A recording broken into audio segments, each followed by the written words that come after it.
Hello guys, and happy holidays to all. Um, what I'm running this video here is to show the resistors I got mounted on an H-beam aluminum plate. There are a total of 9 resistors. They're 10 watts, 300 watts each. I'm sorry, 10 ohms. And the way they are hooked is in series, going like that, and on each joint I have connected in the way it's supposed to go, the switching here. So actually they'll be running from the two outputs here, right at the very end, the two final resistors here, and they'll be what they're gonna be doing is going like that and like that, like that and like that. But the problem I have here, so I still have the same primaries as before, which are 0.4 ohms barely, and once that I hooked them, and they're hooked already by negative to the power source and the two positive, once that I hooked them to the resistor bank, it drops down the resistance to like 1.4 volts. I'm sorry, 1.4 ohms. So, which is very low, and I'll be running it very low resistance here. Same setup as before. I'm using that PSU there to run the motor, and I'm using my switching PSU there to run the exciting system. But I wanted to show something here which you may guys want to consider when you're building, because this is general info related to magnetic fields and that it could help you. I'm gonna start running the motor low, like 8 volts, and I'm gonna start adding power here, like gonna go like, yeah, 16 volts and like, and 2.2 amps. So what I want to show here is that according to our connections to the electromagnets, we should have the same pulsations here. If I get this electromagnet, you can notice that the fluctuations are going clockwise. If we go like this, they're going like that, like that. So I'm going to increase the speed a little bit, and you see how the fluctuations reduce the angle. And now I'm going to increase the amperage, and you can see how it gets much higher angle. Right here I'm at 4.7, 4.6 amps, and the higher I go, of course, the higher the field is going to be. So I'm just gonna lower it just to check that both fields are spinning at the same way. They're going clockwise. Let me go slow. See, so this is a nice tool that you guys can make in order to check out your polarity. That is fine that they're both the same. If it'll be south, it'll be coming from the flat line downwards. It'll go like that. So north is gonna go on the upper quadrant, left upper, and right lower.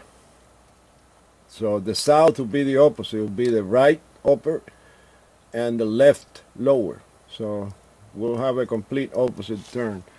Now what I'm going to be using for, once that I assemble this is mylar paper, I'm going to be using it right as a gap. And I have different types of gaps that I have built to check, and this is fiberglass that I have built myself and sanded down. But they're pretty thick gaps, and I use them basically for winding my coils. and just using it as a holding spool. Anyways, on next video I'm gonna have the two primaries and the secondary mounted together, and I'm gonna check some induction with an incandescent bulb mounted to it. Okay guys, I already put them back together, and I have this fine mylar as the gap like I showed you before. I have connected this incandescent bulb here, which is a 12 volt automotive.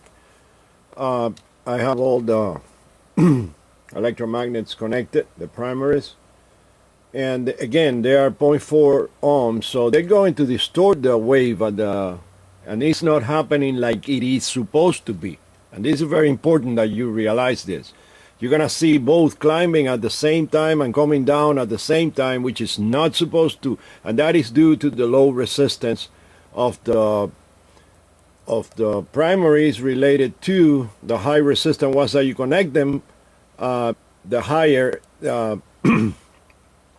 they're gonna be parallel, so it's gonna drop this bank, which is 90 ohms in series. It's gonna drop it to like 1.4 ohms. So of course this makes the fluctuations go not the way we want them. But still I want to show that by fluctuating these two fields, even though it's going on in a different ways, it's going the same way, which is going to go like that. They're doing like this. They're not going like that, keeping the same pressure on the primary, but they're gonna be doing it like that and like that, and you still gonna see the induction at the shown at the bulb lighting up. Right now I have it running at, I'm gonna get it low speed first, and I'm gonna start giving power to the source so you can see the bulb flickering there. You can see the wave how it is, which is not supposed to. It's rising at the same time, plus doing some kind of weird spikes because of the low resistance on the primaries. But that's not the issue here, and the issue is that you see that as I just increase speed, the bulbs start lighting up brighter. Why? Because I'm doing higher speed until it's, and you can see how the wave is. It's not right, and still we're getting a nice induction here. Now as I go low, you see how they start coming down until there's almost nothing there.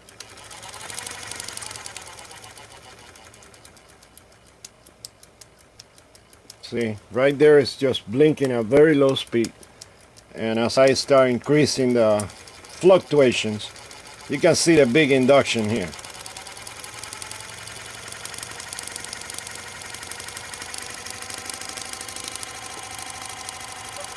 I come down, I'm not touching the power source.